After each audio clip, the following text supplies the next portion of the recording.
Pernah merasa seperti jadi musuh bagi diri sendiri? Kadang, tanpa sadar kita terjebak dalam kebiasaan yang justru merugikan diri sendiri, mulai dari minta maaf terus-menerus, sampai takut mengutarakan pendapat demi menghindari konflik. Nah, video ini bakal mengupas 8 tanda kamu mungkin bersikap toksik pada dirimu sendiri. Yuk, kenali dan hentikan sebelum kebiasaan ini bikin hidup makin ruwet. 1. Kebiasaan meminta maaf berlebihan. Pernah nggak sih, lagi jalan terus kesenggol orang, tapi malah kamu yang refleks bilang, "Maaf ya." Atau waktu kasih pendapat di grup, langsung nambahin, "Sorry kalau pendapatku salah."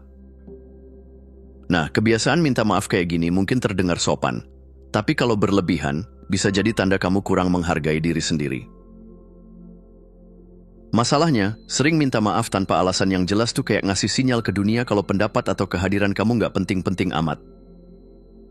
Akibatnya, rasa percaya diri bisa merosot, dan orang lain mungkin melihat kamu sebagai sosok yang gampang dimanipulasi atau diabaikan. Solusinya, stop kasih diskon buat diri sendiri. Ingat, suara dan ide kamu sama berharganya dengan orang lain. Mulailah bedain kapan kamu benar-benar perlu minta maaf, misalnya kalau bikin kesalahan nyata, dan kapan kamu cuma refleks aja. Coba ganti, "Maaf, boleh nanya?" menjadi, "Aku mau nanya boleh." Lebih percaya diri, kan? 2. Bertahan dalam hubungan yang tidak sehat. Pernah ngerasa kayak lagi pegang gelas retak, tapi tetap aja dipegang karena sayang udah lama punya? Nah, hubungan yang nggak sehat juga sering kayak gitu. Bertahan di hubungan yang merendahkan, menguras energi, atau bahkan bikin kamu ragu sama nilai diri sendiri itu kayak ngeyel pakai sepatu yang kekecilan, sakit, tapi tetap dipakai. Alasannya? Kadang kita takut sendirian, takut nggak ada yang lebih baik, atau malah merasa, aku nggak pantas dapetin yang lebih baik. Padahal, semakin lama kamu bertahan, semakin berkurang rasa percaya diri dan harga diri kamu. Solusinya, mulai sadari bahwa kamu layak dikelilingi orang yang menghargai dan mendukung kamu. Nggak semua hubungan itu harus dipertahankan, apalagi yang bikin kamu merasa kecil. Belajar bilang, aku pantas diperlakukan dengan baik, dan berani melangkah pergi kalau situasinya udah toksik. Ingat, hubungan yang sehat itu saling mengangkat, bukan saling menjatuhkan. 3. Mengukur harga diri dari perhatian online. Pernah ngecek berapa like di postingan sampai berulang kali, terus langsung merasa kecewa kalau notifnya sepi? Atau malah jadi semangat banget cuman karena story kamu di-view banyak orang? Tenang, kamu nggak sendirian. Di era digital ini, perhatian online sering jadi alat ukur perasaan diri kita. Masalahnya, kalau validasi diri cuma datang dari angka di layar, kamu bisa terjebak dalam siklus ketergantungan yang bikin capek mental. Padahal, algoritma nggak pernah bisa nunjukin seberapa berharganya kamu sebenarnya. Jangan sampai satu postingan yang sepi like bikin kamu ngerasa nggak cukup baik. Solusinya, coba deh, mulai fokus ke pencapaian yang nggak butuh validasi eksternal. Misalnya, nulis jurnal tentang hal-hal positif yang udah kamu capai, atau nginget momen di mana kamu merasa bangga sama diri sendiri. Ingat, kamu berharga bukan karena berapa banyak orang yang nge-like postinganmu, tapi karena siapa dirimu sebenarnya. 4. Mengambil kritik secara pribadi. Pernah dikasih masukan, terus langsung baper seharian? Rasanya kayak semua yang dikomentarin itu serangan pribadi, padahal mungkin maksudnya cuma buat bantu kamu berkembang. Nah, ini nih tanda kalau kamu cenderung mengambil kritik terlalu dalam, seolah itu adalah cerminan nilai dirimu sepenuhnya. Masalahnya, kalau setiap kritik dianggap kayak serangan langsung ke hati, kamu bakal susah buat berkembang. Kritik itu sebenarnya cuma feedback, bukan vonis. Bedain mana kritik membangun yang niatnya bantu kamu jadi lebih baik, dan mana yang sekadar omongan nyinyir. Solusinya, belajar pisahin antara apa yang kamu lakukan dan siapa dirimu. Kalau ada yang kasih saran, coba tanya ke diri sendiri. Ada yang bisa diperbaiki nggak dari ini? Kalau ada, perbaiki. Kalau enggak, ya anggap aja angin lalu. Kamu jauh lebih dari sekadar satu kesalahan atau kekurangan. Ingat, bahkan orang hebat pun belajar dari kritik. 5. Self-gaslighting atau kritik diri yang berlebihan.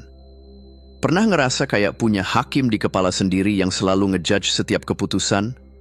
Misalnya, kamu capek banget tapi tetap maksa diri buat nggak istirahat karena ngerasa, aku tuh malas aja. Atau pas bikin kesalahan dikit langsung berpikir, aku emang gagal total. Nah, ini namanya self-gaslighting, alias meragukan diri sendiri secara berlebihan sampai suara hati yang sebenarnya ketutup. Masalahnya, kebiasaan ini bisa bikin kamu terus-terusan merasa nggak cukup baik, seolah apapun yang kamu lakuin salah. Padahal, kritik diri yang terlalu keras justru bikin kamu sulit berkembang, karena fokusnya cuma ke kesalahan, bukan solusi. Solusinya, coba deh, mulai ubah suara hati jadi lebih suportif. Daripada ngomong, aku payah, coba ganti dengan, aku lagi belajar, wajar kalau ada salah. Jadi alih-alih ngejudge, latih diri buat penasaran, apa yang bisa aku pelajari dari ini? Ingat, kamu manusia, bukan robot. Semua orang punya proses, dan itu wajar. 6. Perangkap perbandingan sosial. Pernah scroll media sosial, lihat orang posting liburan mewah, pencapaian keren, atau kehidupan yang terlihat sempurna, terus langsung ngerasa hidup sendiri kayak kurang banget. Tenang, kamu nggak sendirian. Perbandingan sosial itu jebakan yang sering bikin kita lupa bahwa media sosial cuman highlight reel, bukan realitas sepenuhnya. Masalahnya, ketika kamu sibuk membandingkan diri dengan orang lain, kamu jadi lupa menghargai pencapaian diri sendiri. Padahal, setiap orang punya perjalanan yang unik dengan tantangan yang mungkin nggak kelihatan dari foto atau video yang diunggah. Solusinya, daripada fokus ngelihat rumput tetangga yang kelihatan lebih hijau, coba ingat pencapaian pribadi yang udah kamu raih, sekecil apapun itu. Buat jurnal rasa syukur atau refleksi mingguan tentang hal-hal positif yang kamu alami. Ingat, hidup bukan kompetisi. Fokus ke progres kamu sendiri, karena yang terpenting adalah jadi versi terbaik dirimu, bukan versi editan orang lain. 7. Menggunakan tidur sebagai pelarian. Pernah nggak sih ngerasa capek banget secara emosional, terus akhirnya milih tidur sebagai cara buat kabur dari masalah? Bukannya recharge, tapi lebih kayak hibernasi, biar bisa lupa sejenak sama semua beban. Padahal, setelah bangun, masalahnya tetap ada, dan mungkin malah makin numpuk. Masalahnya, tidur sebagai pelarian ini beda banget sama istirahat yang sehat. Bukannya bikin segar, justru bisa bikin kamu makin stres karena tanggung jawab yang dihindari nggak kemana-mana. Tidur jadi semacam tombol pause sementara, tapi bukan solusi jangka panjang. Solusinya, coba deh hadapi masalah pelan-pelan. Buat rencana tindakan yang jelas, misalnya dengan metode SMART, spesifik, terukur, dapat dicapai, relevan, dan berbatas waktu. Kalau memang perlu istirahat, ambil waktu tidur yang cukup, tapi jangan sampai jadi cara kabur. Hadapi masalah dengan langkah kecil yang realistis, karena setiap langkah maju, sekecil apapun, tetap sebuah progres.